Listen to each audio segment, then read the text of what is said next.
Dak Prescott and Kirk Cousins are currently sitting at quarterback 10 and quarterback 13 in their average draft position for 2024 fantasy drafts. We tell you why these rankings are way too low, plus discuss other quarterback rankings we disagree with on today's episode of Locked On Fantasy Football. You are Locked On Fantasy, your daily NFL fantasy podcast. Part of the Locked On Podcast Network, your team every day.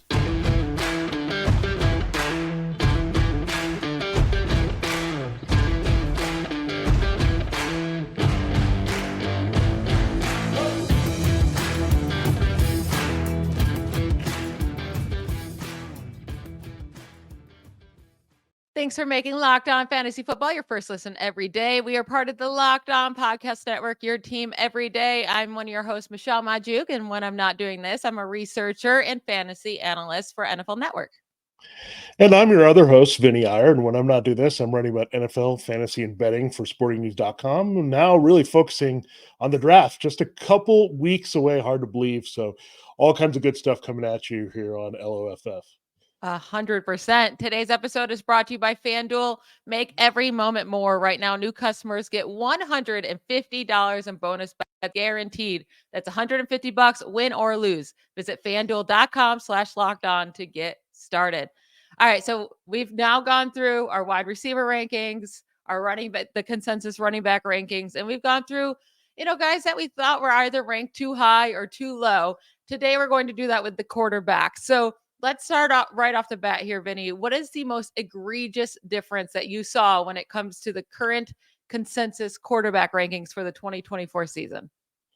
Yeah, I'm going to start with Kirk Cousins, and he's my guy that I've circled, and we talked about it a lot after he was acquired by the Falcons in that blockbuster deal here. So when you look at it here with Kirk Cousins, the weapons are great. He knows the offense really well. It's a Ram-style offense. He goes from Kevin O'Connell to what they have in Zach Robinson, who's going to bring over the Rams mentality, along with his head coach, Raheem Morris, who is the defensive coordinator of the Rams. So they're going to try to make Rams Part 2 in Atlanta, and that's great news for Kirk Cousins because he really thrived in O'Connell's offense. So there's not much here that he's got to learn. And keep in mind, Kirk Cousins was also helped to learn McVay's offense because he was very good in Kyle Shanahan's offense, starting his career as a starter going back to Washington. So he knows a lot of these concepts. He knows what's asked of him to execute.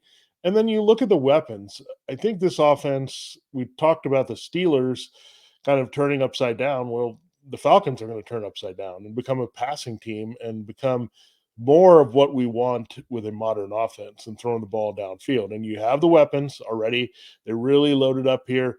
They added Darnell Mooney to Drake London and Kyle Pitts. They got Bijan, who's a very good receiver out of the backfield. They got plenty here, and they added some other guys for depth, brought back Kadarius Hodge. So I think they're still going to go after some receiving help in the draft. So there's plenty of mouths that they can feed here, and this division is not too bad, right? With the Saints and Panthers and Buccaneers, you actually could have some high-scoring games. I mean, keep in mind the other teams are a bit offensive-minded as well. And all these teams are trying to upgrade quarterback and their passing game and their philosophies here. So I think you could have a lot of sneaky shootouts in this division.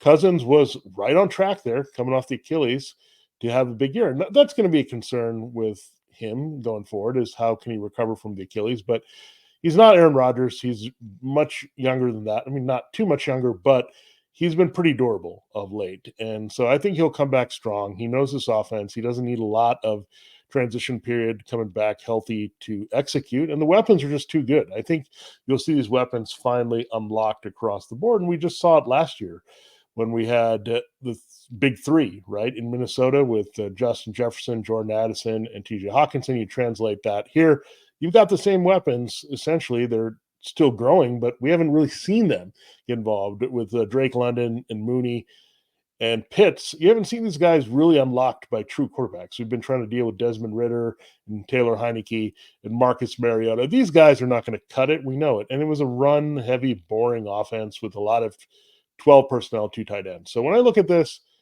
I think you forget everything you know about the Falcons, and you start looking at it as a Rams-Vikings type offense with a very strong arm quarterback who delivers to his weapons. So I'm looking at this. This is really low. I think he's easily to me, a QB1 in the top 12. I mean, QB13 is just not very kind to him. It's kind of treating it like it's the old Falcons offense.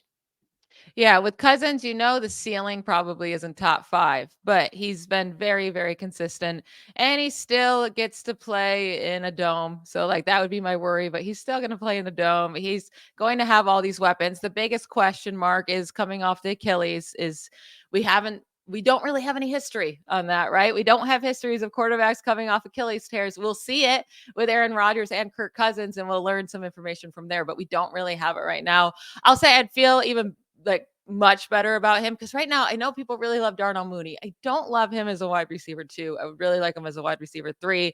If they added a Roma Dunze in that first round, or some other skill players throughout the first couple rounds of the draft, that would get me even more excited for Cousins. But yeah, quarterback 13 is probably a tad too low for him.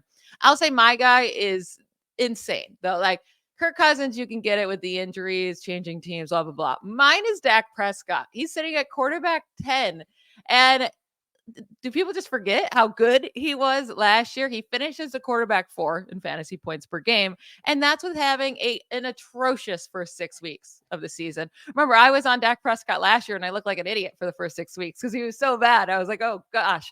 But then from week 6 through 18, he absolutely destroyed it. He was the quarterback 1 in points per game during that span. And listen, there's nothing really changing for him. He has the same coach. It's going to be the same play calling. He has the same weapons. Like, besides Tony Pollard, which shouldn't really change anything, they still don't have a running back to steal any touchdowns away from him. And then remember, like, just because he had a down year in 2022, but like in 2021, he was quarterback 8. In 2020, he was quarterback 1 in the 5 games that he played in points per game, and then quarterback 4 in 2019. We have a long history now of Dak Prescott continually being in the top 8, if not top 5, in most of his seasons in his career. And again, nothing's changing for him. So I don't understand why, the Cowboys all of a sudden next year would struggle on offense when they were putting up so many points last year. And Dak is just the man, and he should be a top 5 quarterback yet again. Yeah, I mean, he's volume based for sure. I mean, they realized when you're talking about those first 6 games, they just realized, hey, Tony Pollard's not effective running the ball, and we just need to start throwing it. And that's what they did. They just unleashed Dak Prescott to CeeDee Lamb, and they just kept putting up numbers, and other guys trickle down and produce, such as Brandon Cooks and Jake Ferguson and some of these other weapons he has. So I just look at the Cowboys. I mean, I think their defense is going to take a hit too. This is not a bit maybe overlooked here, but Dan Quinn's gone. So if their defense is not as good and they can't run the ball, they're going to have to throw and put the ball up in the air quite a bit here to move it. So Dak, I like for that very reason. Like, I think the avenue for Kirk Cousins is different. That's just the nature of that Falcons offense. And again, the Falcons defense is not all that great. So you could get into games where they're trailing and having to put up numbers, but Dak actually might be in more of those situations. I don't think the Cowboys are going to be as good as they were last year. They just can't be. I mean, they were really riding their defense, and Quinn was a big part of that in his scheming. So when I look at that, I think, yeah, Dak is a volume-based guy. He's probably going to have to chuck the ball 40 times a game. I mean, that's just the way it is. And then the one difference between him and Cousins, he can run a little bit. He is a little bit inconsistent with that in terms of producing touchdowns and yards, but we know that's an element in his bag if he needed to go to it as well. So I just think overall, you look at these 2 rankings, Michelle, I think they're just conservative based on certain things we know, and maybe rising some other guys into the mix. Like, there's a lot of hype around CJ Stroud and Jordan Love and Joe Burrow coming back, and you got Josh Allen, Jalen Hurts, and Patrick Mahomes. So then you're starting to say, who's QB number 7, 8? I think that's where these guys both belong. But Dak Prescott has no reason to be behind guys like even CJ Stroud or Jordan Love. Like, there's no real argument there for either of those 2 guys to go ahead of Dak Prescott, who has a long history now I of think being it's just great hype. for They're just fantasy. younger guys. They're the shiny new toys from last year, right? CJ Stroud was the breakout, and now, okay, he's got Stephon Diggs. We're like locked and loaded. But how much more can he do? As you said, I mean, if Joe Mixon's there and providing some support in the running game, stealing some touchdowns, how much more can CJ Stroud do? There's just not too much for him, and he's not a runner. He's not going to give you all that much. And Jordan Love, again, you're not going to see the duplication with his rushing touchdowns. That was a big reason. And with the 30 plus TD passes, that's a hard thing to duplicate. So you just can't go in saying things are going to be the same for these guys and overhype them. So I think if their names were all swapped and we had the stats, I think you would see it different. But I think people just get excited by the shiny new rising stars and forget about, hey, we just need a guy to put up numbers. And I think with Cousins and Prescott, they're just in better position to do so more consistently and are going to be better value. I don't think you need to reach up to get Stroud and Love when you can probably get this production a little bit later. So if people want to do that and overrank those guys, and these guys are sitting there, we'll take it all day. Yeah. Our next two guys are both quarterbacks in the AFC North, both sitting at below quarterback 20 in consensus ranking right now. We're going to tell you why that's just too low for those guys coming up next. It's playoff time in the NBA and NHL. Baseball's in full swing, and FanDuel is your place to bet on every game. Right now, new customers get $150 in bonus bets guaranteed. That's $150 win or lose. Bet on everything from slap shots to home runs to slam dunks on all on an app that is safe, secure, and easy to use. I know my Astros have really been struggling, but they're going to turn it around. They always do. So take advantage of their point spreads this week and make some money. What are you waiting for? Visit FanDuel.com/lockedon and make your first bet an automatic win. FanDuel, America's #1 sportsbook. All right. You have another Steeler. I think you're becoming a Steelers fan, Vinny. Is that correct? So you're saying Russell Wilson right now sitting at consensus quarterback 31. You're saying that's too low. Tell us why. Yeah, hopefully I'm not becoming an Arthur Smith fan. This is not good. But I think part of it is they were just so awful last year. So everything has got to go up. I mean, what goes down must come up again, maybe. But yeah, it was just so bad. But Russell Wilson is a starting quarterback. He finished like QB 16, QB, depending on the format, QB 16, 17, 15 there. I have no idea why he's ranked QB 31. Is this maybe someone thinking you could lose the job all of a sudden to Justin Fields that he won't hold up? Is this just the holdover from the bad vibes with the Kenny Pickett and the previous offense? I don't get it because in this particular offense, I think it's made for Russell Wilson and throwing downfield. It really boosted up George Pickens here. He was ranked there at the bottom of the wide receiver threes, but this is ridiculous. This is putting Russell Wilson out there with like the last starters in this league. Like 31, I mean, wasn't that bad last year. I think he's going to get more help this year with the scheme and just players around him. And just, I think he's in a better spot, right? I mean, he's been kind of disrespected twice with Nathaniel Hackett and Sean Payton. We know Mike Tomlin kind of wanted him to be there. I think that alone is just going to make him perform better where he's wanted. And he's going to find a way to get it done. He's going to be a little bit motivated, of course, with Justin Fields on the bench. And I think he is carrying that chip on his shoulder. I mean, why wouldn't you? I mean, he kind of said, I'm going to go out there, take a cheap deal, and prove everyone wrong. And Russell Wilson is still very physically talented to get this done. We know he has a big arm. We know he can run. We know he's out there to put up some numbers. Now, I'm not saying he's going to light it up, but I don't think he's going to be QB 31. Like, if you can get to QB 16 or 18, this is still pretty low for him. So, I mean, I think he's going to be a valuable backup with some upside in certain matchups that you look at. And again, this division now, all of a sudden with Joe Burrow and Lamar Jackson, and you're a guy that you're going to talk about, DeShaun Watson, all of a sudden there's some good quarterbacks all around here that they're going to be more higher scoring competitive games in this division. And I think that's what Wilson represents here. So again, you got some weapons. I think they can build on these weapons in the draft. They'll continue to upgrade the offensive line.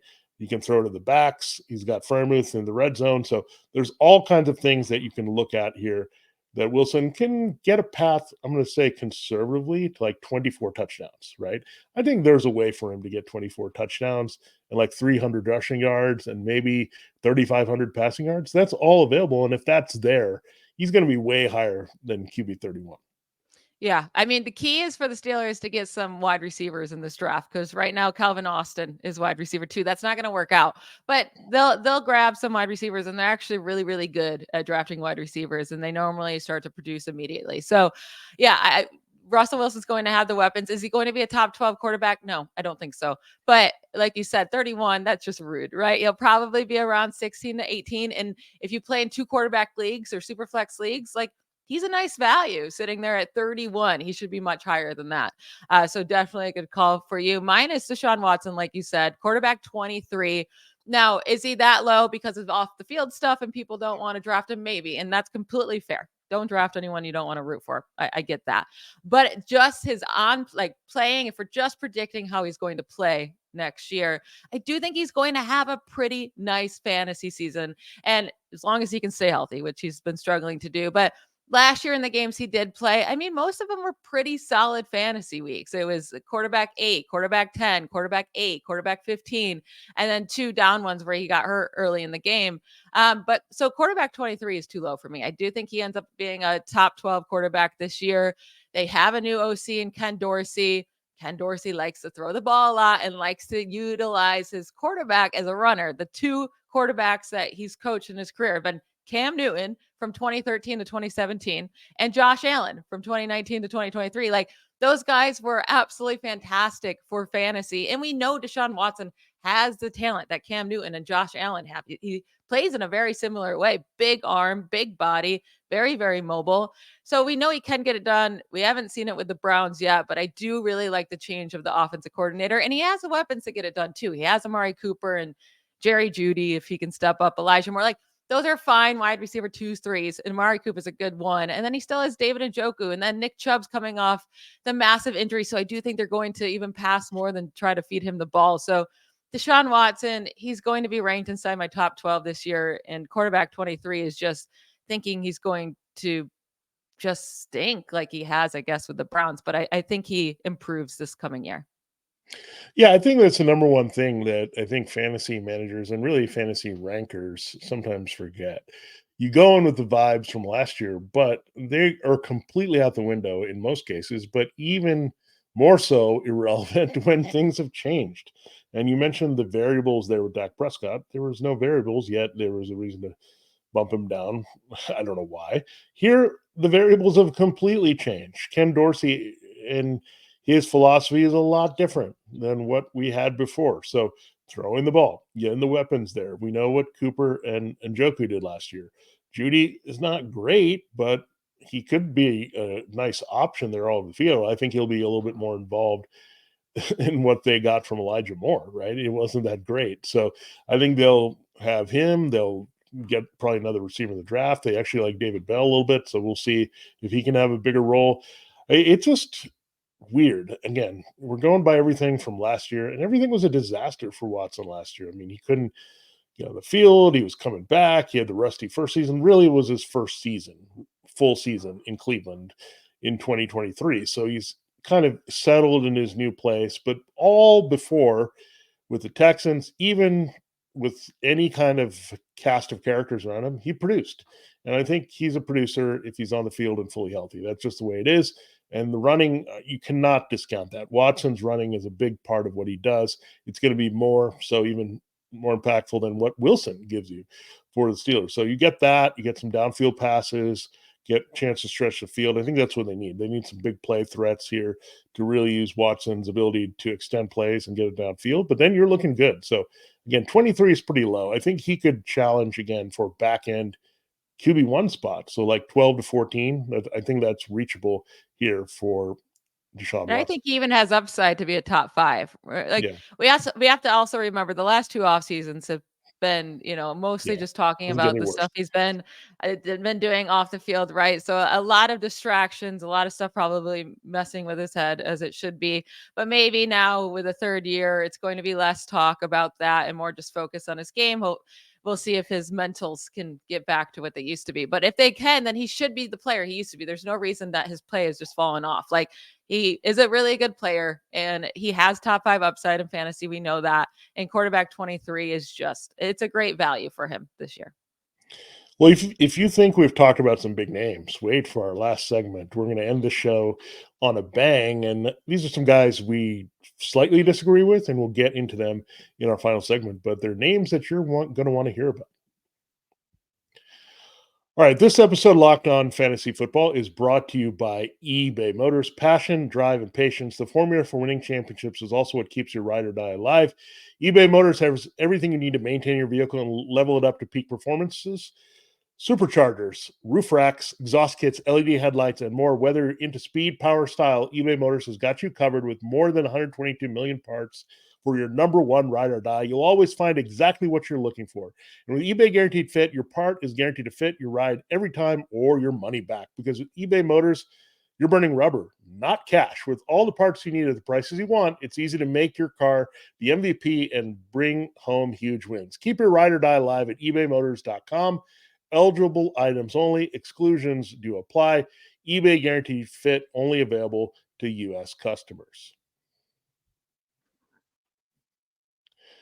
All right, Michelle, let's reveal our last two. And we're both thinking these two guys are a little too high for us. So I'll let you dive into it. I don't want to keep the suspense anymore, but you have a big name here that we briefly mentioned earlier in the show.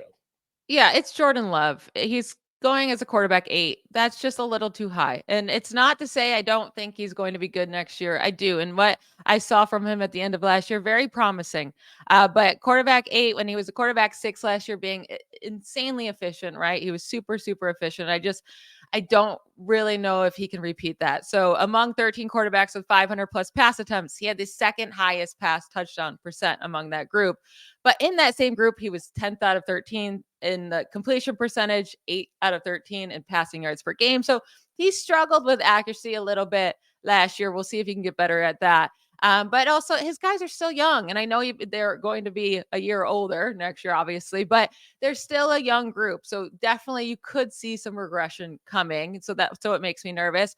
But also, a large chunk of his games last year were not quarterback 8 material, right? Like quarterback 15 finish, quarterback 14, quarterback 24, quarterback 14, quarterback 19, quarterback 15, quarterback 12, 11, 21. And then 11 again. And then, like, yes, towards the end of the year, he had some really huge games. He came along and maybe he just keeps building off of that. He 100% could, but he finished as a quarterback 11 or worse in 10 of 17 games played.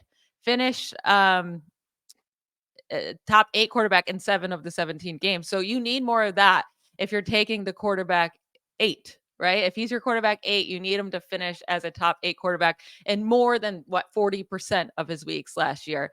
And again, I'm just worried about him. And there's guys around him like Dak Prescott. Like that is just so much safer that I can't imagine Jordan Love being on too many of my teams at that cost.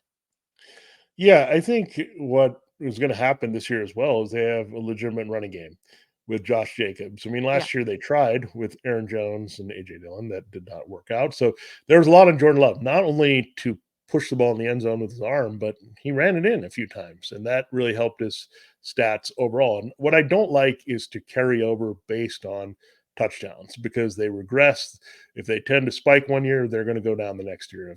And vice versa. If they're pretty low, that guy's going to regress back to the mean where he belongs. So this is where I'm concerned with Jordan Love. I don't see him slapping together all these touchdowns like he did this year, especially with Jacobs has the potential to have double-digit touchdowns on the ground.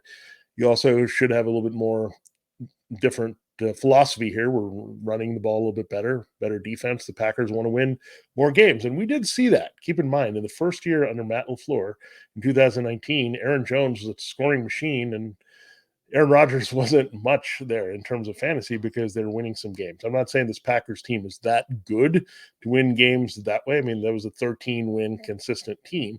This is probably a 10-win team. Maybe that ceiling is there, right? And I don't know if that's any higher than that. So when we look at the Packers, again, they should run a little bit more. The touchdowns should not come as freely. The weapons are still young, and you got to sort those out a little bit.